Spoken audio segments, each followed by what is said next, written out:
Yo! Video games.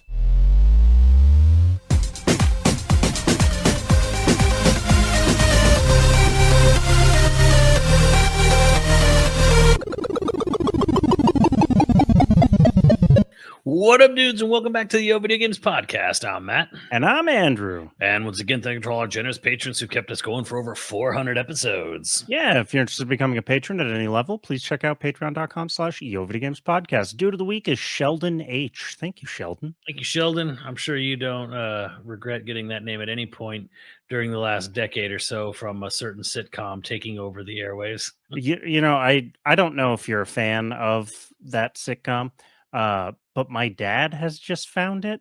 Oh, And so it's like no. every time I see him, he's watching it, like binging it. And he thinks it's the funniest goddamn thing he's ever like. He's like, I don't know how I didn't know about this. I didn't know I would. Like, it's like he just found out about. You know what's really funny is kind of like how like the sort of things sort of tend to happen in waves or whatever, where about 10 years, like early 2000s, there was a wave of kids being named like Ariel and Jasmine. Oh right, yeah. Well, yeah, like the Game of Thrones kids. The all Game of named Thrones kids. kids. Yeah, oh god. Then they get to the Daenerys, and then they get to the end. And they're like, they get to the ending and oh no. but how many Johns? You know? Apparently those two there was the two D-bags who you know, the showrunners or writers, whatever, you know who I'm talking about. Yeah, oh yeah, yeah. Apparently they're like, we thought it would be divisive. We didn't think it would be universally hated. And I'm like, I don't know. Well, you succeeded somehow there, buddy. I don't think Yeah, I've never met a person who unironically, not even ironically, there wasn't a single soul on God's green earth I thought that was satisfied with that ending. it's because it was so clearly rushed as hell.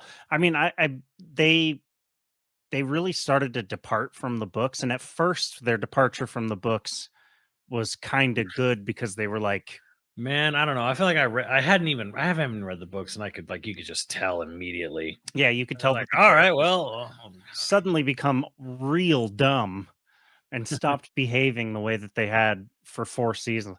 I don't know. I mean, you know, I realize we've never really talked about Game of Thrones generally, and I'm not like a uber fan of it, but I yeah. liked the books. Well, it was kind of funny because, like, you know, when it was in its prime, as it was airing, right, in the middle of yeah. it, every single non nerdy a hole in the world was wearing the damn shirt "I drink and know things." Mm. Everyone, every single beer chugging, like, you know, sports watching, you know, Yeah. everyone was wearing that damn shirt. And it was kind of like it's like driving around LA when the Lakers are winning or the Dodgers are winning, everyone has those little car flags out their side windows. Everyone's a Right. Dodgers fan or a Lakers fan when they're champions. And then when they lose, the flags disappear.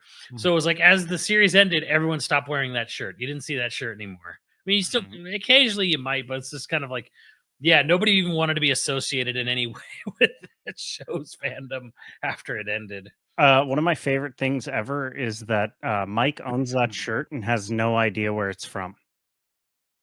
Oh, really? Yeah, I have poked. He might know now, but he had gotten it as a gift from a girlfriend, and then he would wear it all the time. And I would make these little prodding jokes because I know he hadn't watched the show or read the books, and he would always be like, "Okay, I don't know what you're talking about," but like other people would like give him fist bumps for the shirt.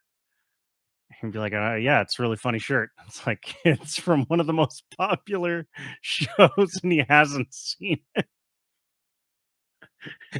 It's Man, people really love this shirt, man. I have such a cool shirt.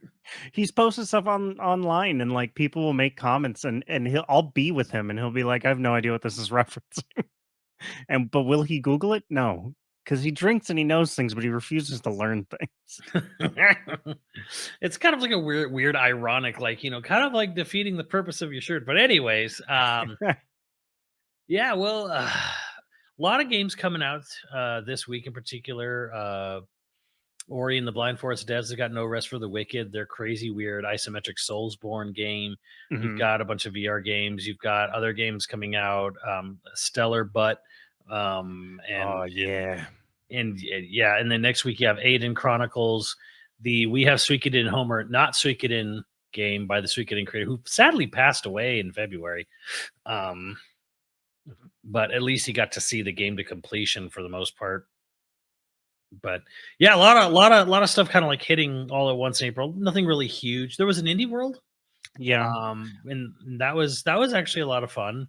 Europa, Ninja Turtles, and Another Crab's Treasure were the three that I was like, ah. Europa is very good. The PC it has a demo on Switch now. There's been a demo on Steam. Um, doesn't have a release date because the creator is like it's his first real project and he literally has to work another job, so he's not done Yeah, with the game. So isn't it it's like just him? not just him, but it's a very small team. Right. But it started out just him, and then eventually got a few more people in. But it's one of those things. Was like I have a job. I can't sit here and like you know a game that wasn't the not really. I don't believe was kickstarted.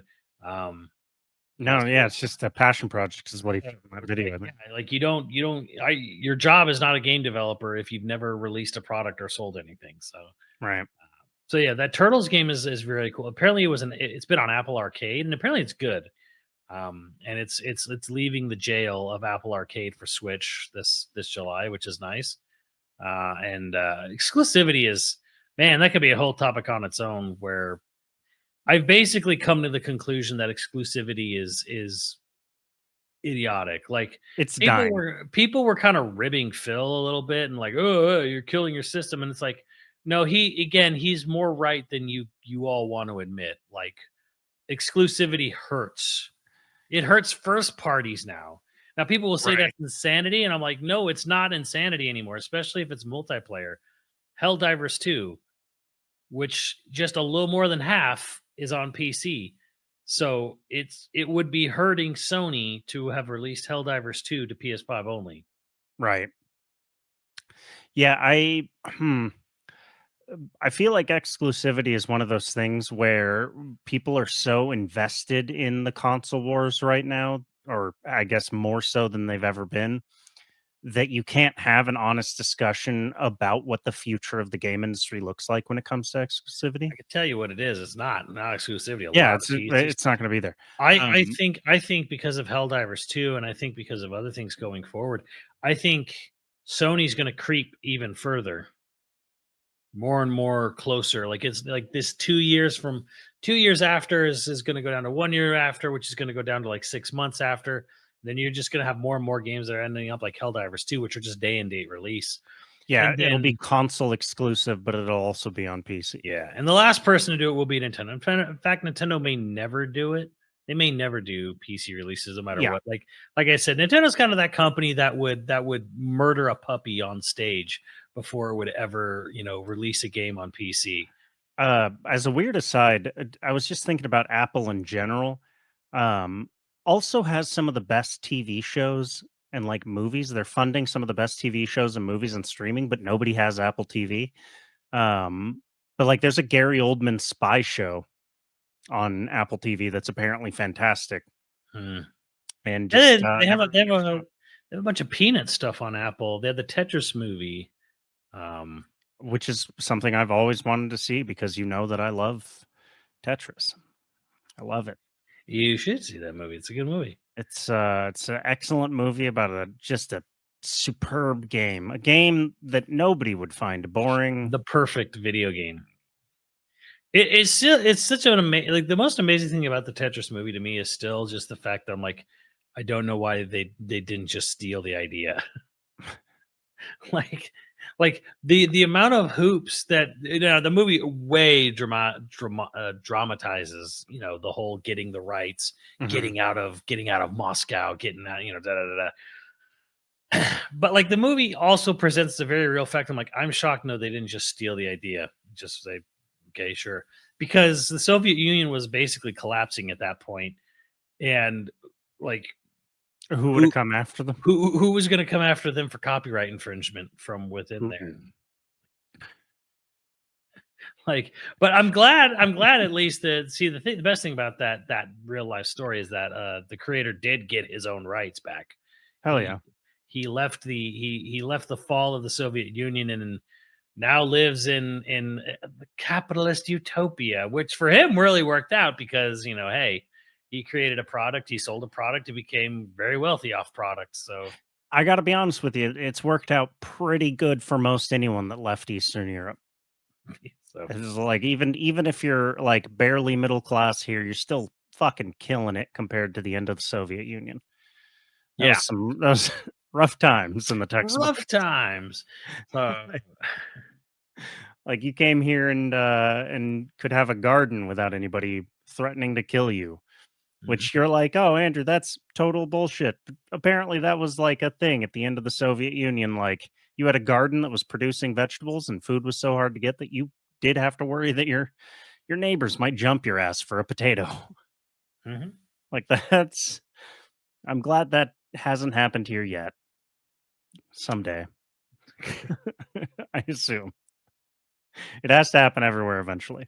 Um yeah, I I do think when we're talking about future of industry, which I promise this does actually lead into our topic, which is interesting as hell. But I think when you're talking about future of industry, you're talking about more and more people will get PC because there will be less and less console or less and less exclusivity purely to console.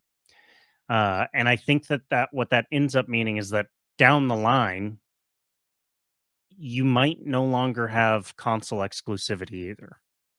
I think PC gaming has finally turned its corner, and it's funny because like I think the biggest hurdle to PC gaming was the damn controller support, and Yeah. Microsoft solved that on the Xbox 360 by just the Xbox 360 being sort of universally compatible with PCs Mhm. was a huge stepping stone. The other one, of course, obvious, the most obvious, and is Steam. Valve sort of like having this sort of standardized launcher, having your library all just sort of like there in one little program on your computer.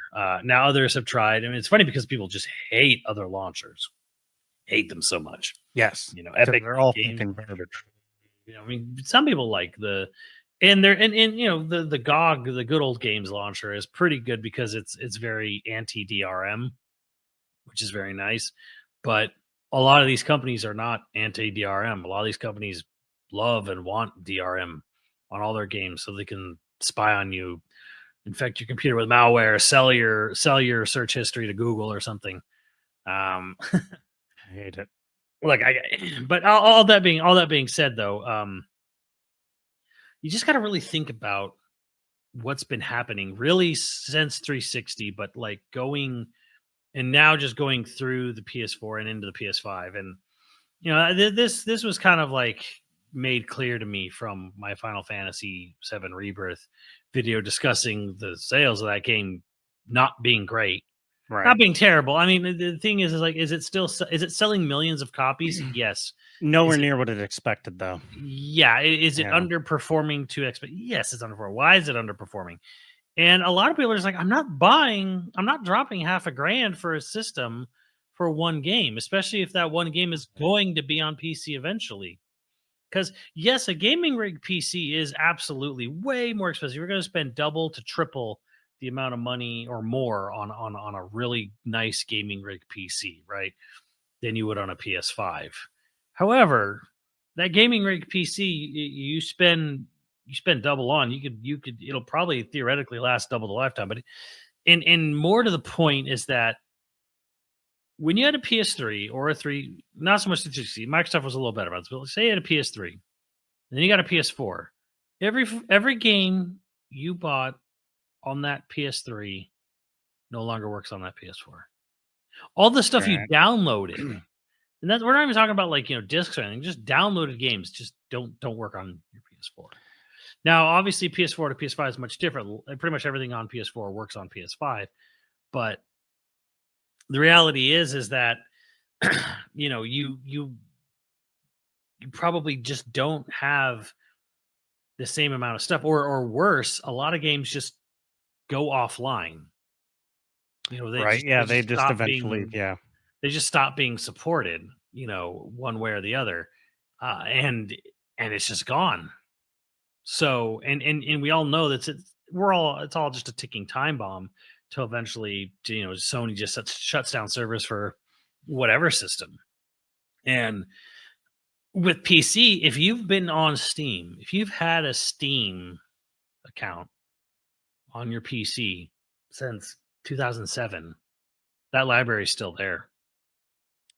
And probably also just too big, and you'll never play every game you've bought because Steam sales Right. are insane. And they have huge Steam sales and all that other stuff. And the other thing here too is that if you have a PC, you have access to a lot of Sony first party games. You have access to God of Wars. You have access to Ghost of Tsushima next month.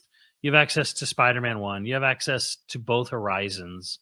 Um, there's this Ratchet and Clank, even like this window is shrinking of what you can't play on PC that you can only play on PlayStation. You also have access to everything Microsoft's put out, you know, almost ever, really. I mean, Master Chief collections on PC, for what it's worth. But they're all day and date PC, right? Right. Between Xbox and PC. So you've got Sony, you've got Microsoft, you've got, well, Valve doesn't make games anymore, but like you have, if anyone makes an indie game, you never have to worry about launch windows or whatever for indie games. Like if someone is making an indie game, it will be on Steam. Period.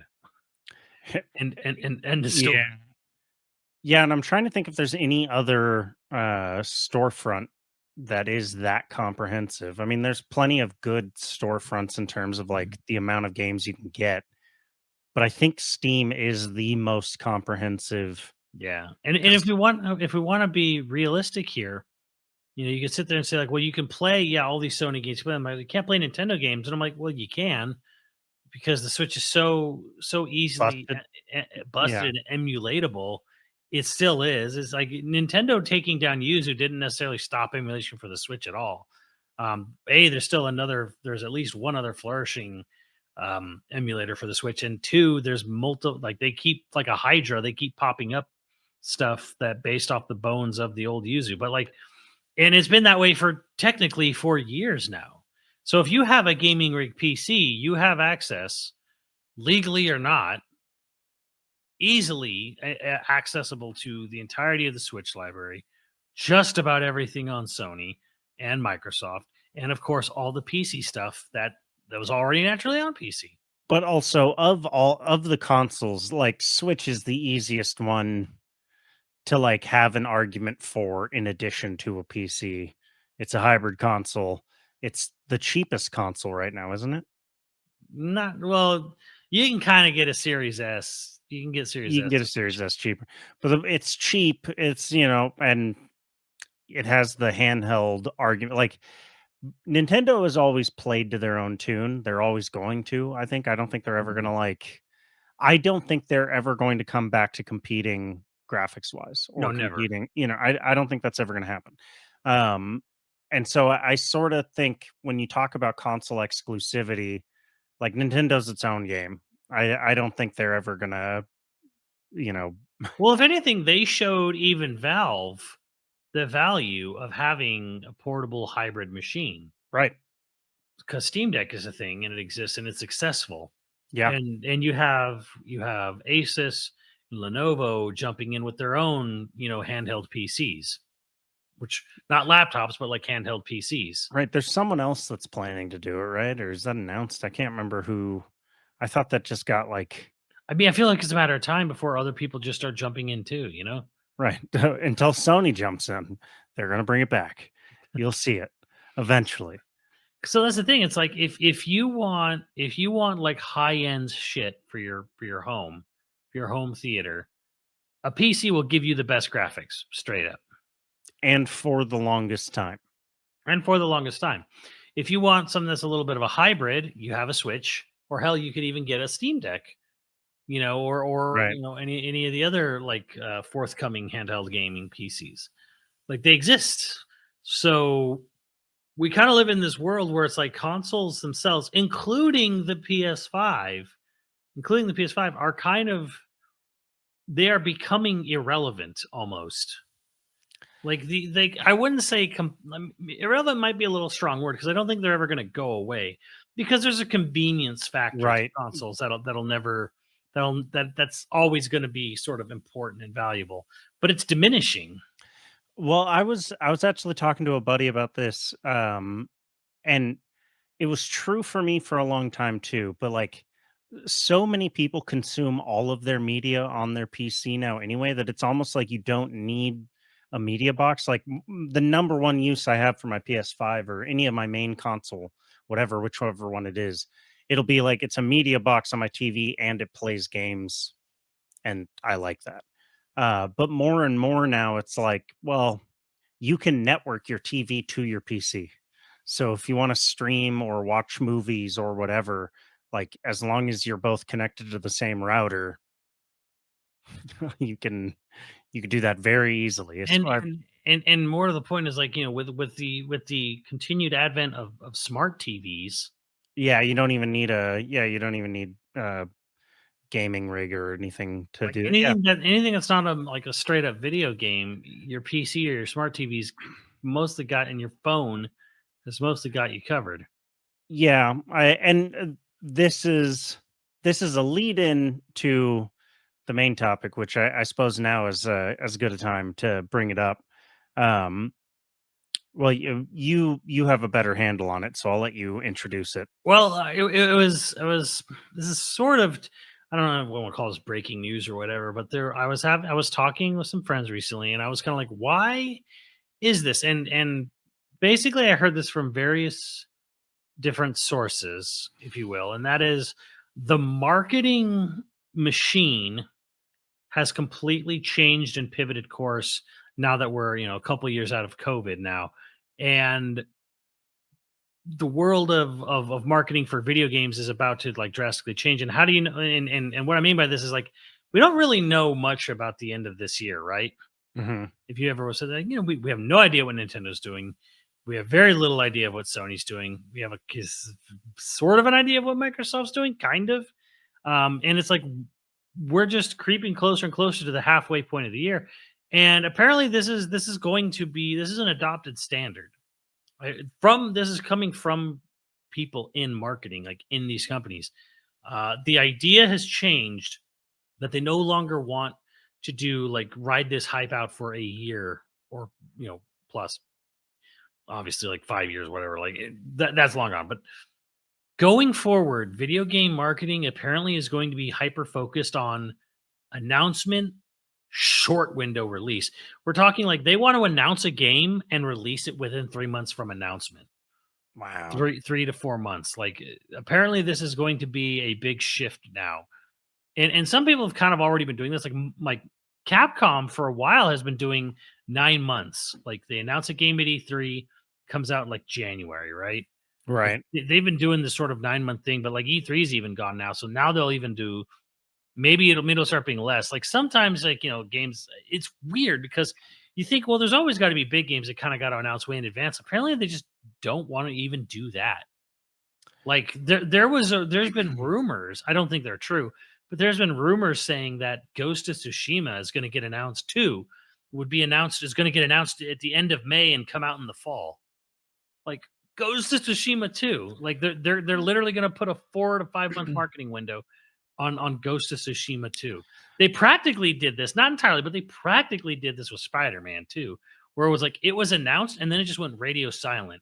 And then they re-announced it and said it'll come out in like 5 months. Yeah, so I think marketing as an industry in general is changing like pretty heavily. Less and less companies care about going to agencies. More and more companies are either doing it in-house because the internet sort of makes connecting with your audience not easy, uh, but simple. Mm. Like you don't need an agency to kind of like play the whole world. I'm not explaining that well. You used to need an agency that was an expert on a region. Say you got an agency that was an expert on the United States or North America and would have a marketing strategy for hitting different regions at different times and managing your whole market. You don't need that anymore. Now your marketing team, your CMO and his team or her team can just drop it on the internet and the internet handles the accessibility for every region, period. Um, that's a huge change. And like when I was on like a big corporate team, you really saw the pandemic was where everyone realized like why are we doing traditional advertising or using traditional advertising agencies? Why are we doing huge bombing runs, where we just like firebomb everything, the Avengers style advertising? Why are we doing that when we can release something on YouTube and paste it all over our social media channels and pay a, a tiny fraction of the price for influencers to, you know, talk about it or whatever it is, um, so the entire marketing industry is changing. I think just in general, you're seeing a shorter runway for products from time they're talked about to time they're released everywhere. Um, I mean, but even like iPhones and shit like it's just a couple weeks after they talk about it, it's out. Yeah, Apple's like the king of that, where it's like they give Right. like 1 week or whatever, With and it's like, games especially, I think the reason why you're seeing that is there's so many games now. There's mhm. so much to choose from that they're worried about fatigue from the time they announce to the time that it comes out. Well, They just don't wanna be forgotten. there was something else, and I can't remember if it was with Micro. I think it was Microsoft or someone, and someone was talking about it, and it kind of creeped me out. Not really creeped me out, but it was almost kind of like weird to me. And that I forget where it was, but it was basically talking about how a lot of people are trying to figure out how to market to Gen Z, Gen Alpha. And I think it was with Microsoft or Xbox where they were talking about like why are they moving and shifting in this direction, and it's because like they want to really try to get with Gen Z, Gen Alpha. They really because they're moving towards that, and a lot of people are apparently marketing more and more towards or trying to figure that out. And let's be real here. This is the idea, the immediate thought process behind this idea of like announcement to release being very short. It's because people have no fucking attention anymore. Kids have no attention span. And I think there is some truth to that though, because instant gratification is so prevalent now.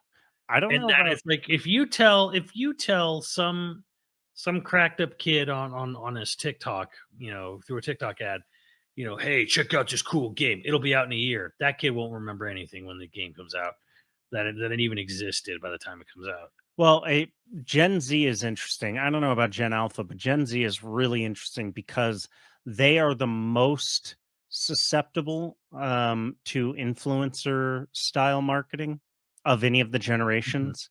Millennials used to be, but millennials moved into being the influencer. And while there are Gen Z influencers, they are far from the dominant influencers. Millennials sort of invented influencing uh, because it just sort of didn't exist. Celebrities, yes, but it didn't, not like this, right? um I think Gen Z is really interesting because it's not so much that they don't have the patience, it's that the content churn is so much that Yeah. if you have too long of a window, content has moved on and thus Gen Z has moved on. Mhm. Look at how fast, like in the early days of the internet, a meme or a joke like duck rolling and Rick rolling and shit like that lasted for like a decade. There was like the first decade the internet was popular or growing, that the jokes didn't change that much. Today, you might get a couple days before like the predominant style of joke changes entirely. And that's almost completely different on TikTok from YouTube, from Twitter, from whatever the fuck. I do think that mostly it's not Gen Z doesn't have the attention span. It's that content creators have to create content so fast and so often that they can't like they have to move to the next thing. They have to Yeah. move to the next topic. Can't be Um, sticking in one place too long. right. So if you want to be top of mind, you have to uh literally like you announce, get all the hype, and then still within that hype window, drop it so the content creators start making content about your game. It's actually one of the things like we're gonna talk more about it in like next week's episode, but like as an aside for Gray Zone Warfare is doing a beta right now, right? We've been involved, like they've involved content creators and like prominent people who play shooters and stuff from the beginning and under embargo and under you know NDAs and stuff like that. Um, but even still, like they are seeing fatigue from the people most likely to be interested, which is why I think they're doing the beta now like they're doing. They're seeing fatigue from the people that they're using to get feedback, doing the beta now to reinvigorate things and hoping to kickstart that content. But they're a couple years out at least, right? Like they're still Yeah, I have no idea. And that's like almost the scary thing nowadays is doing right, a multiplayer game and then trying to get feedback of it early enough so that you can make changes. And then, but the thing is like, well, who's, will that be enough? Because it needs right. time to make the changes you need to make. And then you release the game however long later, and everyone's just kind of like, oh, what game? Oh, yeah, that thing. Oh, yeah. Right, and it's like even for us, we don't like for the podcast at least, like we're not churning out episodes every week or like every day, multiple times a week, right? Hmm. Think about like a gaming YouTuber. This might be different now, but like you used to have to post multiple times a day, every day, in order to maintain traction. Right. That's an insane amount of content that you have to like consume and then be able to create upon. The thing is That's that like, hard. and this is a personal like tangent of mine. I hate, I hate the idea. I mean, I get why people do it. It's a hustle, really, and God bless you if you want to. But like, I also despise making a video, even if it's just sort of like like us, like a podcast video where it's just like one person talking to a camera. So we got this rumor here. This showed up on Twitter. So Right. this person says this thing. Now, blah, blah, blah, and let me discuss this hot take. Maybe not even a rumor. Maybe just a random hot take. Right. And then they have to do that 3 times a day, and it's like, oh, that's a kind of engagement farming I can't You stand. know where I see that shit? I see that shit on accounts dedicated to specifically one game or like accounts dedicated to like specifically one company, like Oh, yeah. The Naughty Dog specific people Mhm. or like the Star Wars specific people. Like they have to churn out every fucking fan theory and like dudes farts on the internet and they're like, well, like I'm gonna do a 10-minute video about this. Man, that's rough. I can't. I don't know how you do that. I do know how you do it. It's self-hate. it's, I mean, it's like, masochism. calling them out, but it's like I saw that a lot with like Nintendo fans, Yes. or the very tiny amount of say Xeno fans, where anytime someone would say a rumor like a Nintendo Direct would come up, every single person who posted a fake rumored list of what would be in the next Nintendo Direct, they would make a video about every single internet post on any forum or thread or Twitter. Anytime they would sit there and be like, "Oh, the rumor is this," and I I see it every time come up where they're like, "I think they're going to like when before Xenoblade 3 was announced, it was always about Yeah. Xenoblade X. Xenoblade X is going to get a port. I think it's going to get a port. It's going to no, it's not. I'm just sitting here like, or we could just wait, one damn year to see, how things shake out. We could just wait 1 year, and not jump to conclusions, or not have I to like we don't have to give air and breath to every single rumor that comes down the pipeline. Could just wait to see it, because that's why I've like in I enjoy predicting a Nintendo Direct if I have no idea. Like, right. no idea. I have nothing to go on. And I'll do it like once. So yeah, I make bingo cards, right? I do not want to make a discussion video every single time a rumor pops up. What about this? Is this what they're doing next? Is that what they're doing this? I'm like, or we could, just wait and I see and I talk talked about it to a after it guy. happens. I talked to a guy once that he dedicated entirely to like The Last of Us Actually, I don't know if it was The Last of Us, but I think it was like The Last of Us, where like the reason they do that is not because they think the same people will watch it over and over again. It's that it's the newer video. And so if somebody Googles it one off, they'll Mm. get the view from that one person. And that one person won't subscribe, won't come back necessarily. Oh man, yeah. And I'm just like, doesn't that exhaust you? Don't you hate that? And it's like, oh, it's the hustle.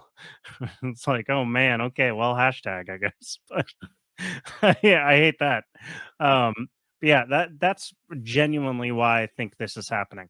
I don't think it's necessarily because one of the generations is killing marketing as we know it, but I do think content creation has changed the game.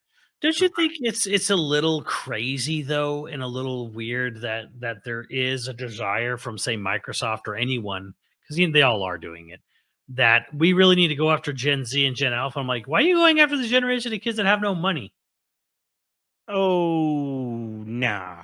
No, well, like, okay, Like it's every generation since the greatest generation has had significantly less spending money than the one before. no, the boomers had a shitload of spending money. Right. And then their kids had less than them, and then their kids have less than them, and then their kids have less than them. Gen Z in terms of like where they are for their age actually have the highest spending Mm. money of like when we were their age, we didn't have shit. Like we were well, most of us had 3 roommates if we were able to live on our own.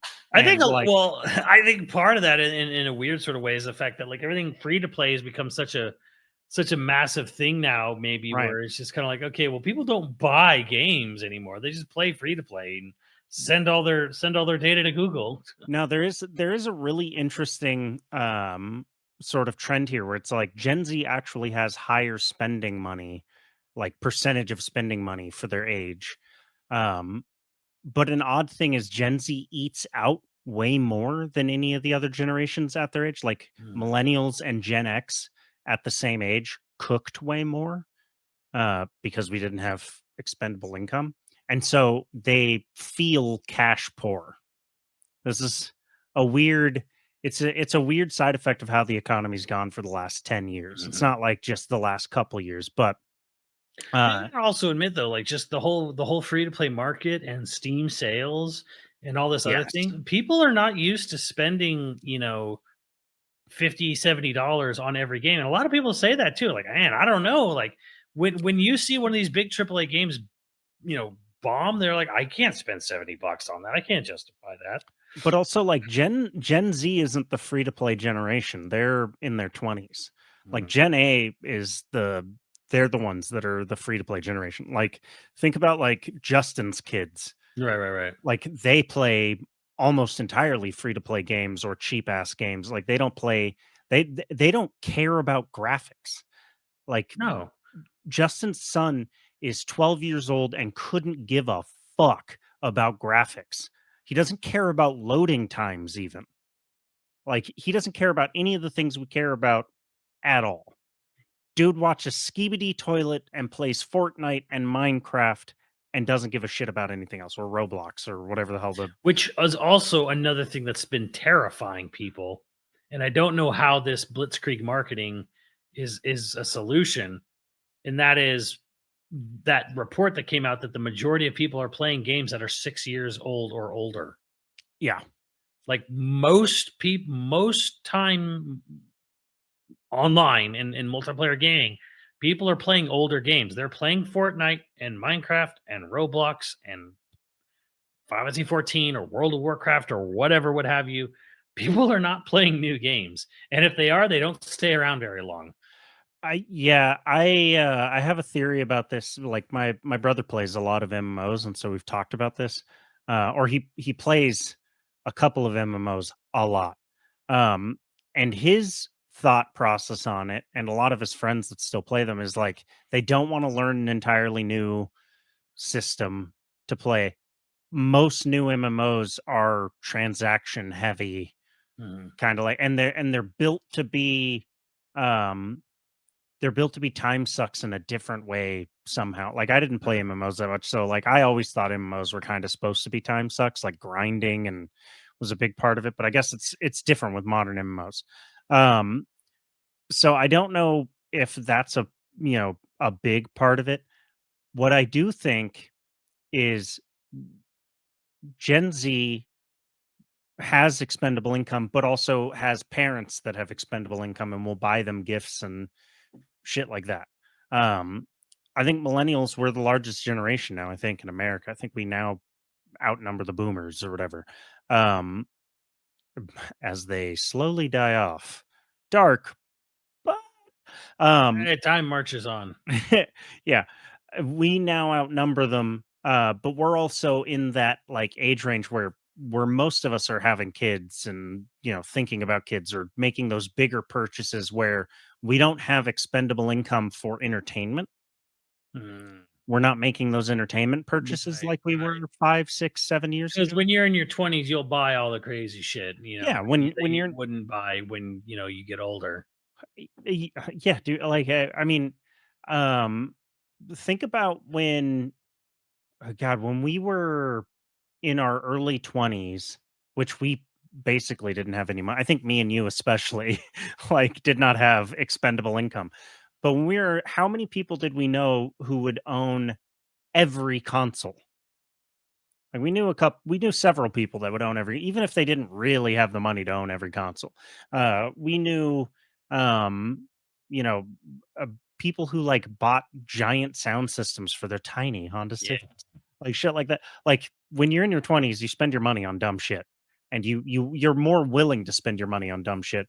And then when you're in your 30s, you're all like, well, maybe I want kids or a house or you know, these things where suddenly you need to save every nickel and dime to go towards that.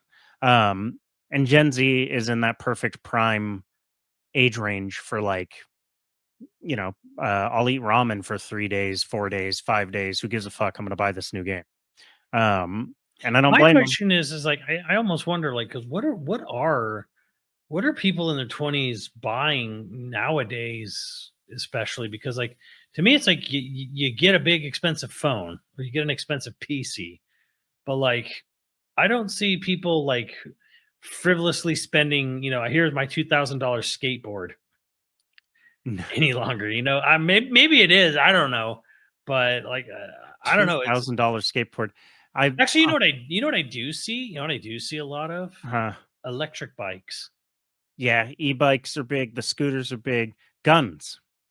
Guns are a big Gucci item now. Like people will spend like fucking 3 grand on an AR-15 with all of the things they had in Call of Duty.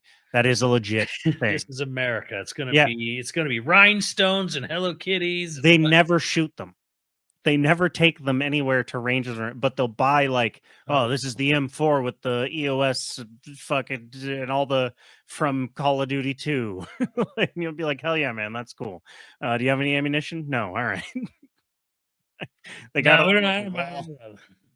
They got it Hey, on the wall. They if know you all just the wanted names. to, if you just wanted to have like a gaudy, COD gun on the wall, sure. Do You you, know, man?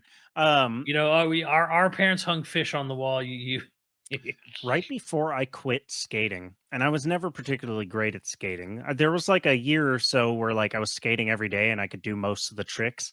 But like right before I quit skating because I had finally gotten a fucking car, um, I bought like a $300 skate. Like I had saved up and I got the skateboard I really wanted. It was an element board. I was so excited. I got these trucks. Oh, so sick. It's in a closet, like right over there. I think I rode it like 6 or 7 times, and then I had a car, so I was not riding never everywhere like I used to. forget the skateboard. Yeah, I don't know. I just fell off it. Now I don't even have the balance. Like if I got on a skateboard now, I'd die. I know I I'd think die. the thing that I see people spending a lot of money on that also blows my mind nowadays is electric vehicles because for Well, some cars reason. in general, dude. Well, Cars. yeah, but it's like when you see an electric vehicle, that's an expensive car, even if it doesn't Yeah. look expensive. Well, no, there's like That's a whole market that's like terrifying the auto industry right now because other parts of the world are happy and willing to make really cheap electric vehicles, and certain people are not really thrilled with that idea. because we've conditioned the market to think electric vehicles are luxury, and they need to cost, 40, $50,000. Well, there are like $30,000 electric vehicles even on our market. But the whole reason why Chinese EVs, which are the ones flooding the market right now, and everybody's like, "Oh wow, they're undercutting everyone," is because the Chinese government is subsidizing up to 50% of the cost of the vehicle to make them competitive in foreign markets. There's no way they couldn't be, right? There's just No, that's why we're putting tariffs on them. That's why Biden is well, like, "Hey, that's cheating," and China's like, "What do you mean? What do you mean the government can't pay to make it so cheap that everyone buys us yeah, instead?" because those are $10,000 cars. Yeah, it's like, Those are cheaper than the cheapest gas car. yeah, some of the Chinese EVs are up to 50% subsidized. Same with their solar panels and something else. I can't remember what it was. But yeah, that's the whole reason that's happening. But back to marketing. Another aspect of this like short runway of marketing that I think is probably a pretty big reason why it's happening is it is significantly cheaper. It is Yeah, cheaper to just have that turnaround, and I bet you, there will always be leaks early on to let us know what's coming. That's yeah. always gonna happen. Well, from what I heard, because I didn't just hear this as a change, I also heard they've, through whatever research or means, they've deduced this makes more money. Right, There it is. There are that is it is their belief. It is the belief of the game publishers now that having a quick turnaround from not even be a final trailer. No, announced. You don't even know the game exists. To From announcement to release, the quicker that turnaround, the better it sells. They are under this impression that right. it leads to better sales. I The impulse buy, if you will. I don't know what the data on it would be, but I do sort of agree with it where it's like it is fresh in your mind, and if you have a good hype moment in your trailer, whatever, that hype gets you to buy it, especially if it's priced right. If it's not priced well, like a $40 game that's available right after it's announced, I think it affects it. I think it sells better than it would have been expected to. Nintendo's been experimenting with this actually, where Right. recently, where Available later today. they announced Metroid Dread. Nobody thought that game existed anymore. Everyone thought it was long gone, like canceled, like literally in the 2005 or something, right? All of a sudden, Metroid Dread is real. It exists. It's on the Switch. It's coming out in 3 months. That happened with Metroid Dread, which Right. was insanity, and it was the best-selling Metroid game ever. But then again, then that just could be the Switch. And then they shadow dropped Metroid Prime Remastered, where it wasn't even like, "Hey, it comes out in 3 months." You just shadow drop it. Here it is. Boom. Right. So they've been sort of experimenting with the idea of short turnaround. We'll just announce the game and then we'll just release it. Now, some of them have a little bit longer, but like Endless Ocean 3 got announced in February. It comes out in May. I mean, it's Endless Right. Ocean 3. How many copies are they going to sell, anyways? But I Yeah, a part of me also wonders if this is a response to a lot of the games that got delayed because of like the pandemic, and then also because of like, say, like the war in Ukraine or whatever. Um, I wonder if like those games got hurt by their delays, and so they sort of shortened the window of announcement to release as a reaction to having to like have much longer than expected runways. I don't know. Like it I would be interested to look at the data. I'm by no means an expert in marketing data, but I do have like some experience with targeted marketing. And so part of me would be like, if I could read the data that they're going off of and see kind of what they're thinking, because one of the things is like 50% of the people you meet in marketing don't really have a clue. They just sort of like, they do the thing that everyone else does and it works or it doesn't. And then there's 25% that are purely creative, and they'll just sort of take whatever the data someone else has found, but they don't actually find data themselves.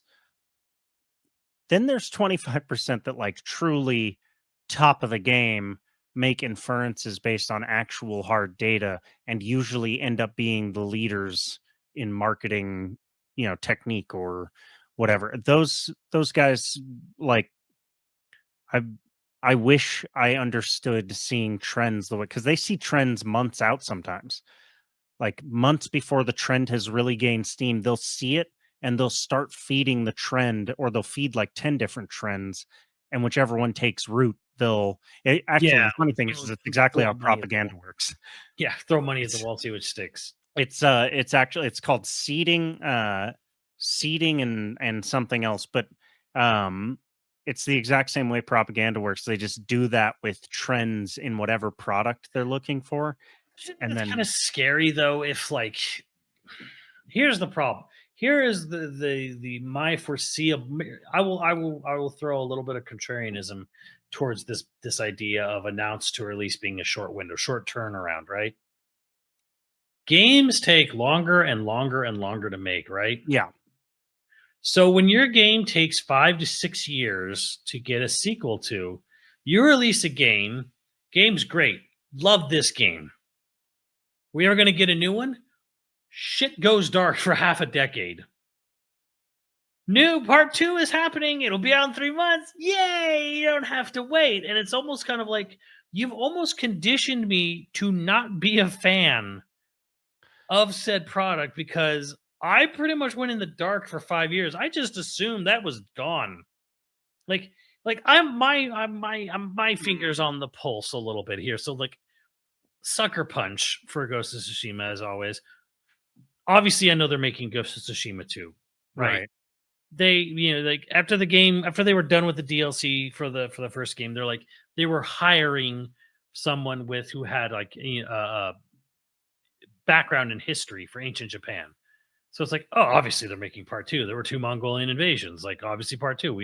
It's written in stone pretty much that they're gonna have to make a part two. So we know it's happening. We know it's happening. We know it's happening from LinkedIn and from hiring pages and whatever, right? But it just seems weird to me because so the game came out 2001, was when director's cut came out. Imagine if it's like next year, a year from now, they say Ghost of Tsushima 2 is real, it's coming out in 3 months. It's kind of like if you weren't actively following game industry stuff, you would kind of just assume like, oh, I kind of thought you guys just were done with that. You forgot about that. I don't think that's true. No? I I do think there is something to be said about raising anticipation like a year out, definitely. Um, but I also think again the side effect of the churn of content and the churn of like marketing material in general, whether you announced it 3 years out from it coming out or 3 months, the 3 years out, people might legit forget that it's coming. Yeah. Um, 3 months, yeah, it's breakneck speed. And part of me thinks that it's actually going to get shorter. Like, you always see these trends become more and more extreme until it's broken.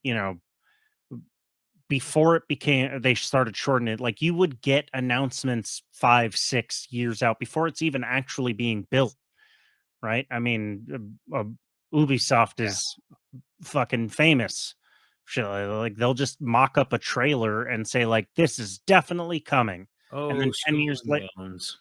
Skull and Bones, Beyond Good Beyond and Good and Evil, Evil 2, Prince of Persia remake. right? That's one extreme, and then you have like, I think they're going to get shorter than 3 month window. Yeah, yeah, I do. I think they're going to go shorter and shorter until they see it hurt.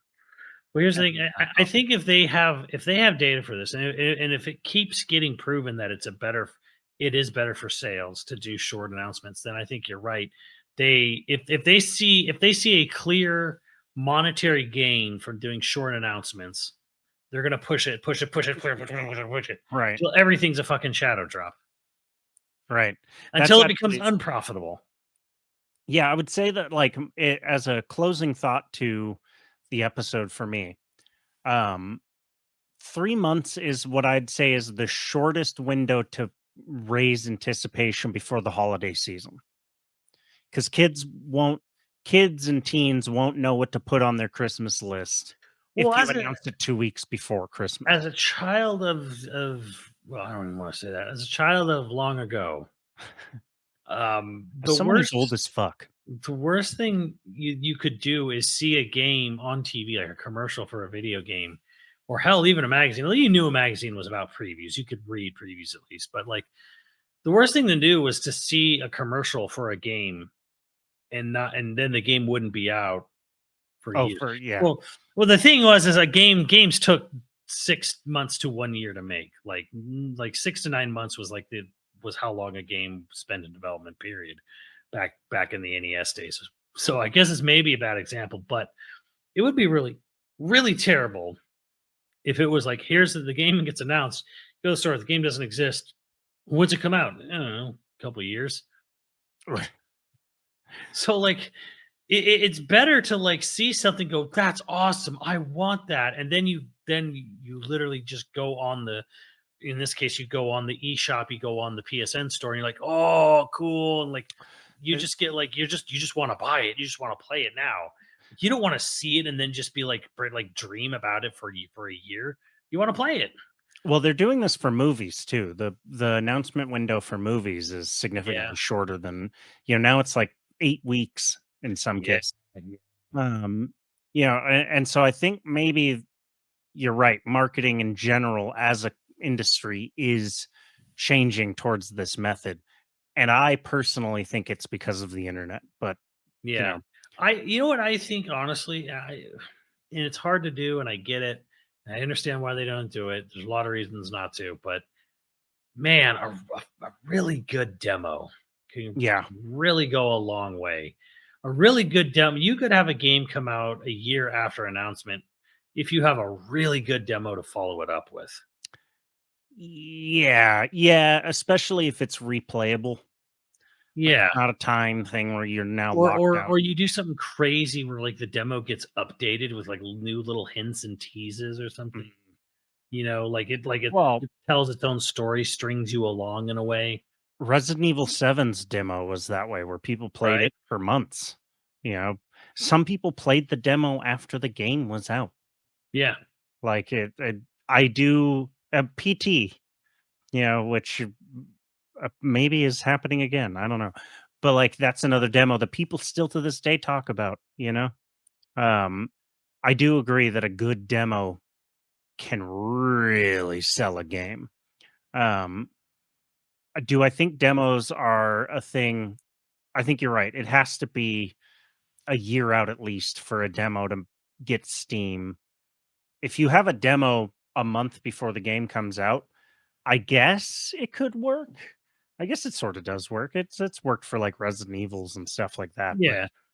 But part of me feels like at that point the game's so close. Do you just not Yeah. play the demo for so it doesn't ruin it? I think in general, I think a really good demo, to me personally, a demo is both the greatest and worst thing for a video game, because a really great demo gets me on board a game. A demo can also instantly turn me off from a game too. Right. Final Fantasy VII Remake or Rebirth or whatever. Those demos, I played the first one, avoided the second because I was like, I know I want to get it. I don't need to play any more of it and spoil it for myself.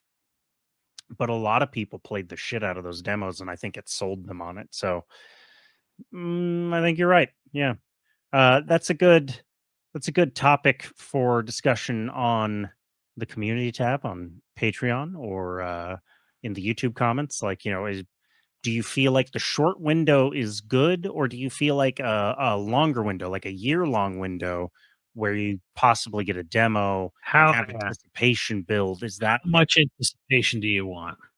Yeah, I kind of lean towards shorter windows keep me more interested faster. I'm less likely to forget about the game, but I do think you have a strong argument for 1 year.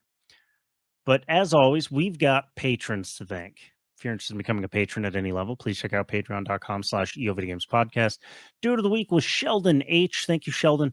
And Our producers for this episode are Osnight, Zybernite, Mudchops Johnson, Scrunami, Kroy35, HyperViper89, Hockey Kong 64, LCL Mayhem, and ZZ. Thank you, dudes. We'll catch you next time. Later, dudes.